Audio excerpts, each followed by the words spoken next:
Assalamualaikum warahmatullahi wabarakatuh. Salam Om Swastiastu, Namo Buddhaya, salam kebajikan, salam sejahtera bagi kita semua. Perkenalkan, nama saya Aditya Nugraha dari kelas MN22F. Di sini saya akan mempresentasikan materi mengenai faktor-faktor stres kerja. Baik, untuk materi pertama kita akan membahas pengertian stres kerja menurut para ahli. Menurut Faizal Rifai, stres kerja adalah kondisi ketegangan yang menciptakan adanya ketidakseimbangan fisik dan psikis yang mempengaruhi emosi, proses berpikir, dan kondisi seorang karyawan. Sedangkan menurut Spears mendefinisikan stres kerja sebagai reaksi seorang karyawan terhadap tekanan yang berlebihan atau tuntutan di tempat kerja yang bersifat merugikan. Dan ada juga menurut Anwar Prabu Mangkunegara, stres kerja adalah suatu perasaan yang menekan atau rasa tertekan yang dialami karyawan dalam menghadapi pekerjaannya. Nah, dari pengertian para ahli di atas dapat disimpulkan bahwa stres kerja adalah kondisi di mana seorang karyawan mengalami ketegangan fisik dan psikis akibat tekanan, tuntutan, atau beban kerja yang berlebihan di tempat kerja. Selanjutnya kita akan membahas mengenai materi faktor-faktor stres kerja. Yang pertama ada beban kerja yang berlebihan. Beban kerja yang berlebihan baik dalam hal jumlah pekerjaan maupun kompleksitasnya dapat menyebabkan kelelahan fisik dan mental. Beban kerja yang berlebihan seringkali menjadi pemicu utama stres kerja karena pekerja harus menghadapi tugas-tugas yang sulit untuk diselesaikan dalam waktu yang diberikan. Nah, dampaknya pada karyawan mungkin merasa kewalahan, lelah, dan kurang produktif. Selanjutnya ada kurangnya dukungan sosial. Kurangnya dukungan dari atasan atau rekan kerja dapat membuat karyawan merasa terisolasi dan kurang dihargai. Karyawan yang tidak mendapatkan dukungan yang memadai dari lingkungannya cenderung merasa kesepian dan tidak termotivasi. Mereka mungkin merasa bahwa usaha dan kontribusi mereka tidak diakui dan tidak dihargai. Dampaknya mengakibatkan penurunan semangat kerja dan produktivitas. Selanjutnya ada ketidakjelasan peran. Ketidakjelasan peran terjadi ketika tugas, tanggung jawab, dan harapan dalam pekerjaan tidak dijelaskan dengan baik atau tidak didefinisikan dengan jelas. Ketidakjelasan ini dapat muncul karena kurangnya komunikasi dari atasan, deskripsi pekerjaan yang tidak lengkap, atau perubahan tugas yang tidak dikomunikasikan dengan baik. Akibatnya, karyawan mungkin merasa bingung mengenai apa yang sebenarnya diharapkan dari mereka dalam peran mereka. Dampaknya, karyawan mungkin merasa cemas karena tidak tahu apa yang diharapkan dari orang lain. Ketidakjelasan peran dapat menyebabkan perasaan tidak aman dan ketidakpastian, yang dapat meningkatkan tingkat stres dan kecemasan.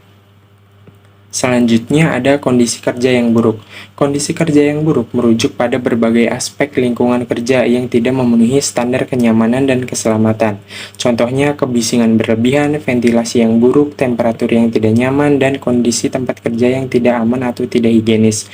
Faktor-faktor ini dapat secara signifikan mempengaruhi kesehatan fisik dan psikologis karyawan, serta produktivitas mereka. Dampaknya dapat menyebabkan stres fisik dan menurunkan moral karyawan. Kondisi kerja yang buruk dapat mengakibatkan berbagai masalah kesehatan fisik seperti sakit kepala, nyeri punggung, dan gangguan pernafasan.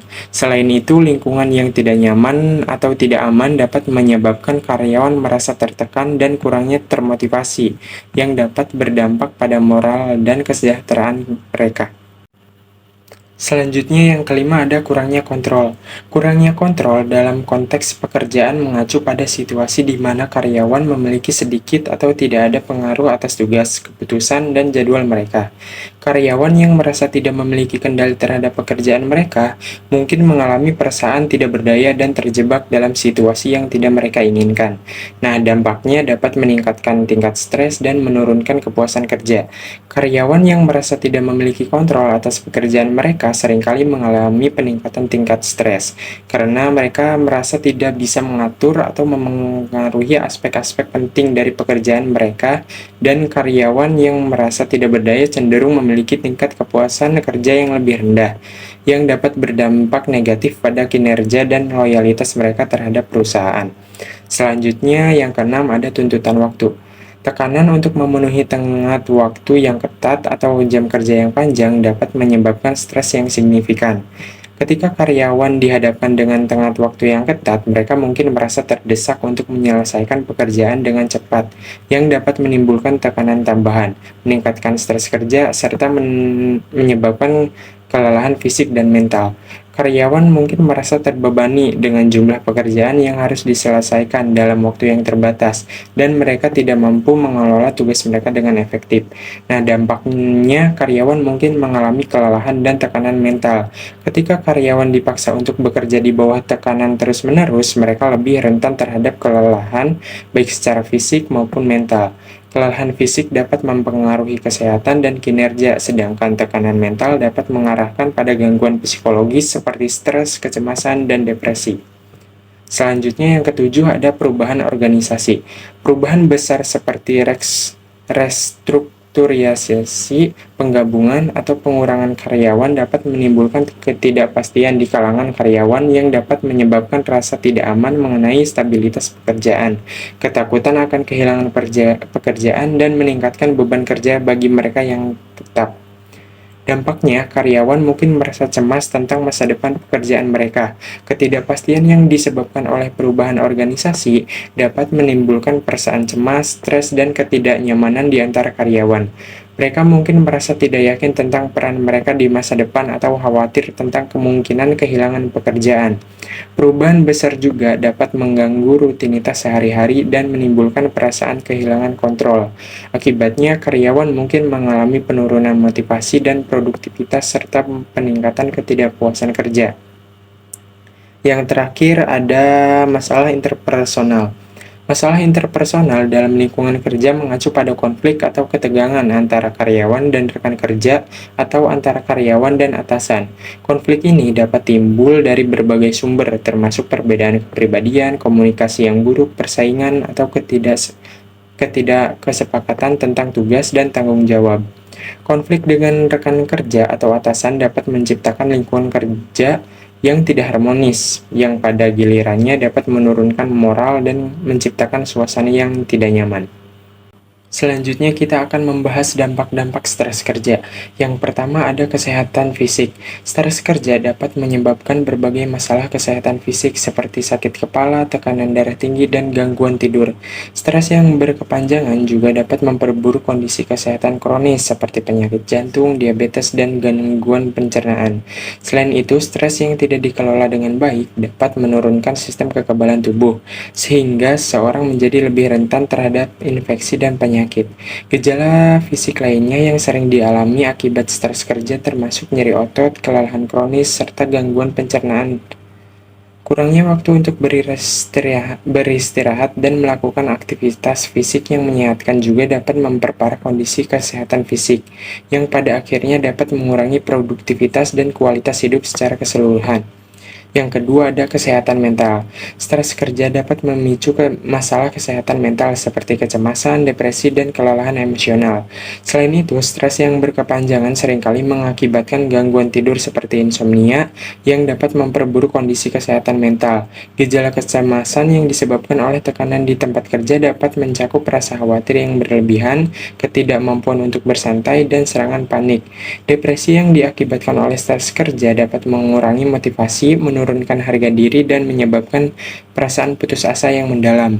Dalam jangka panjang, stres yang terus-menerus dapat mengakibatkan burnout atau kelelahan mental yang parah, yang tidak hanya mempengaruhi kesehatan mental, tetapi juga berdampak negatif pada hubungan sosial dan kehidupan pribadi.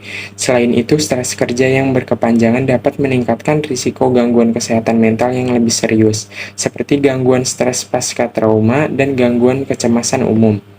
Yang ketiga ada kinerja stres. Stres yang tinggi dapat menurunkan produktivitas, meningkatkan absensi, dan memperburuk kualitas kerja. Karyawan yang mengalami stres berlebihan seringkali sulit untuk fokus yang mengakibatkan kesalahan kerja dan pengambilan keputusan yang kurang efektif. Stres juga dapat mengurangi kemampuan untuk bekerja sama dan berkomunikasi dengan baik, yang pada akhirnya dapat mengganggu dinamika tim dan kolaborasi di tempat kerja. Selain itu, individu yang mengalami stres cenderung lebih mudah merasa lelah dan kehilangan motivasi, yang dapat menghambat pencapaian target dan tenggat waktu. Karyawan yang sering mengalami stres juga lebih mungkin untuk mengambil cuti sakit yang tidak hanya mempengaruhi produktivitas individu, tetapi juga tim dan organisasi secara keseluruhan. Yang keempat ada kehidupan pribadi. Stres di tempat kerja juga dapat mempengaruhi kehidupan pribadi dan kualitas hidup secara keseluruhan. Ketegangan yang dibawa pulang dari tempat kerja seringkali dapat mengganggu hubungan dengan keluarga dan teman, menyebabkan konflik dan ketegangan di rumah. Seseorang yang mengalami stres kerja mungkin menjadi lebih mudah marah atau menarik diri, yang dapat mengurangi kualitas interaksi sosial dan mengganggu keharmonisan hubungan. Dalam jangka panjang, dampak negatif ini dapat menyebabkan hubungan yang rusak dan menurunkan kualitas hidup secara keseluruhan. Pembahasan selanjutnya yaitu strategi mengelola stres kerja. Yang pertama ada manajemen waktu. Mengatur waktu dengan baik dan menetapkan prioritas dapat membantu mengurangi beban kerja. Dengan menyusun jadwal kerja yang efektif, seseorang dapat memecahkan tugas besar menjadi langkah-langkah kecil yang lebih mudah diatasi, sehingga mengurangi perasaan kewalahan. Prioritas yang jelas juga memungkinkan untuk fokus pada tugas yang paling penting dan mendesak, menghindari penundaan dan mengurangi tekanan dari tenggat waktu yang ketat. Yang kedua ada komunikasi efektif. Meningkatkan komunikasi dengan atasan dan rekan kerja dapat membantu mengurangi konflik dan meningkatkan dukungan. Komunikasi yang terbuka dan jujur memungkinkan karyawan untuk menyampaikan kebutuhan, kekhawatiran, dan masalah mereka, sehingga dapat diatasi dengan lebih cepat dan efektif. Dengan berbicara secara jelas dan langsung, karyawan dapat menghindari kesalahpahaman yang dapat menyebabkan ketegangan dan stres tambahan. Komunikasi yang baik juga membantu dalam menyelaraskan harapan dan tanggung jawab yang dapat mencegah beban kerja yang tidak realistis dan mengurangi perasaan kewalahan. Yang ketiga, ada mencari dukungan sosial. Mendapatkan dukungan dari rekan kerja, teman, atau keluarga dapat membantu mengurangi stres. Dukungan sosial dapat memberikan kenyamanan emosional dan membantu seorang merasa lebih diterima dan dihargai. Berbagai pengalaman dan perasaan dengan orang lain dapat membantu meredakan ketegangan dan memberikan perspektif baru tentang cara mengatasi masalah yang dihadapi. Selain itu, memiliki jaringan dukungan yang kuat memungkinkan seseorang untuk meminta bantuan ketika beban kerja menjadi terlalu berat atau ketika menghadapi tantangan yang sulit. Yang keempat ada relaksasi dan mediasi. Teknik relaksasi dan mediasi dapat membantu menenangkan pikiran dan mengurangi ketegangan. Dengan melakukan latihan pernafasan, yoga, atau mediasi secara teratur, seseorang dapat memperbaiki respon tubuh secara stres dan meningkatkan ketahanan mental. Teknik-teknik ini membantu dalam mengurangi stres dalam tubuh yang dapat membantu memulihkan energi dan meningkatkan konsentrasi. Selain itu, melakukan aktivitas relaksasi seperti mendengarkan musik yang menyenangkan, atau mengambil waktu hobi yang disukai juga dapat membantu mengalihkan perhatian dari pikiran yang stres dan merangsang respon relaksasi dalam tubuh. Yang kelima ada olahraga teratur. Aktivitas fisik dapat meningkatkan kesehatan dan mengurangi stres. Melakukan olahraga teratur seperti berlari, berenang, atau senam aerobik tidak hanya membantu meningkatkan kesehatan jantung dan kebugaran fisik secara umum, tetapi juga membantu mengurangi tingkat hormon stres seperti kortisol dalam tubuh. Selain itu, olahraga dapat meningkatkan produktivitas endorfin atau hormon bahagia dalam otak yang dapat meningkatkan mood dan mengurangi perasaan cemas atau depresi yang seringkali terkait dengan stres kerja. Yang terakhir, yang keenam ada menjaga keseimbangan antara kerja dan kehidupan pribadi. Mengambil waktu untuk diri sendiri dan menjaga keseimbangan antara pekerjaan dan kehidupan pribadi itu sangat penting dalam mengolah stres kerja. Meluangkan waktu untuk melakukan aktivitas yang menyenangkan di luar pekerjaan seperti berkumpul dengan keluarga, mengejar hobi, atau berlibur dapat membantu mengurangi tingkat stres dan memberikan waktu memulihkan diri dari tekanan pekerjaan. Menjaga batas antara waktu kerja dan waktu pribadi dapat meningkatkan kualitas hidup secara keseluruhan. Baik, yang terakhir ada kesimpulan. Kesimpulannya yaitu stres kerja adalah masalah yang serius dan dapat berdampak negatif pada karyawan serta organisasi secara keseluruhan. Nah, dengan memahami faktor-faktor yang menyebabkan stres dan mengimplementasikan strategi pengelolaan yang efektif, karyawan dapat meningkatkan kesejahteraan mereka dan produktivitas di tempat kerjanya. Mungkin cukup sekian presentasi dari saya mengenai faktor-faktor stres kerja. Mohon maaf apabila terdapat kekurangan dan kesalahan kata. Terima kasih. Wassalamualaikum warahmatullahi wabarakatuh.